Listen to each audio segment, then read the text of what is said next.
अस्सलाम वालेकुम नाज़रीन। ड्रामा सीरियल कभी मैं कभी तुम की आने वाली और बहुत ज़्यादा इंटरेस्टिंग होने वाली आने वाली एपिसोड में आप देखेंगे कि जब से शर्जीना और मुस्तफ़ा ने रुबाब की इंसल्ट की है, रुबाब को एक मिनट का सुकून नहीं। वो हर हाल में शर्जीना और मुस्तफ़ा से बदला लेना चाहती है अपनी इंसल्ट का। इसके लिए वो अपना क्रिमिनल माइंड इस्तेमाल करती है और पूरी प्लानिंग के साथ अब शर्जीना और मुस्तफ़ा से बदला लेती है। रुबाब से ये बिल्कुल भी बर्दाश्त नहीं हो रहा कि कोई उसे एटीट्यूड दिखाए, और जिस तरह शर्जीना और मुस्तफ़ा उसे किसी खाते में नहीं लाते, अब इस चीज का बदला रुबाब उनसे सोच समेत लेने वाली है। रुबाब जो कि एक बड़ी अमाउंट में घर पैसे लाती है और अपनी सास और ससुर से कहती है कि उसने उनके लिए कार बुक की है और उसके कुछ पैसे वो अदा कर चुकी है। ये कुछ पैसे रहते हैं जो वो घर ले आई है, उसने कल डीलर को देने हैं। वो अपनी सास को जोर जबरदस्ती वो पैसे पकड़ाती है और कहती है कि आंटी ये पैसे अगर आपके पास रहेंगे तो मैं मुतमईन रहूंगी, आप अपने लॉकर में रख लें। अब जबकि शगुफ्ता बेगम वो रकम अपने लॉकर में रख लेती है, तो अगले ही सीन में आप देखेंगे कि मुस्तफा जो कि शर्जीना को अगले दिन ऑफिस छोड़ने जाता है। अब इस मौके का रुबाब पूरा फायदा उठाती है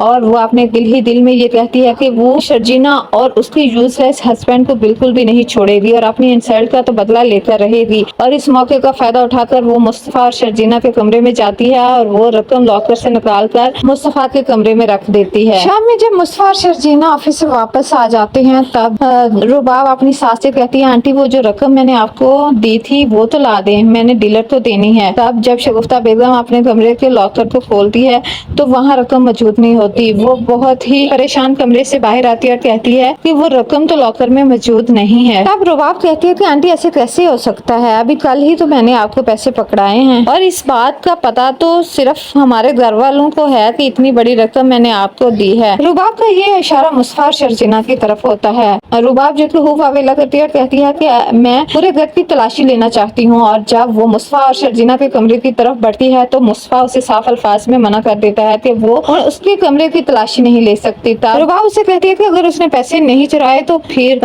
उसे क्या मसला है अगर मैं उसके कमरे की तलाशी ले लूं। तब मुस्तफा कहता है ये कहाँ का इंसाफ है, वो इस तरह कमरे की तलाशी नहीं ले सकती। तब रुबाब मुस्तफा से कहती है कि उसकी एक बड़ी अमाउंट में रकम चोरी हुई है, तो अगर वो पुलिस को बुला ले और वो इन्वेस्टिगेट करे तो फिर ठीक है। तब आदिल मुस्तफा से कहता है, मुस्तफा घर की बात घर में ही रहने दो और मजीद तमाशा ना लगाओ। तो अगर रुबाब की तसल्ली इसी बात में है तो उसे कर लेने दो ना तलाशी, तुम्हें क्या टेंशन है जब तुमने पैसे चुराए ही नहीं। तब मुस्तफा की माँ और रुबाब जो है वो मुस्तफा के और शर्जीना के कमरे में जाते हैं और तलाशी लेते हैं और वहां से वो पैसे जो उसने खुद ही रखे होते हैं वो निकाल लाती है और उस मुस्तफा के बाप के सामने मुस्तफा की खूब इंसल्ट करती है। तब मुस्तफा का बाप जिसे ये बर्दाश्त नहीं होता वो मुस्तफा को थप्पड़ दे मारता है कि उसने उसकी तरबियत इस तरह तो नहीं की थी कि वो इस तरह चोरी करे। तब मुस्तफा जो कि अपने बाप को कहता है कि उसने ये चोरी नहीं की, लेकिन कोई भी उसकी नहीं सुनता। अब मुस्तफा से इस तरह अपनी इंसल्ट बर्दाश्त नहीं होती और शर्जीना को लेकर ये घर छोड़कर चला जाएगा।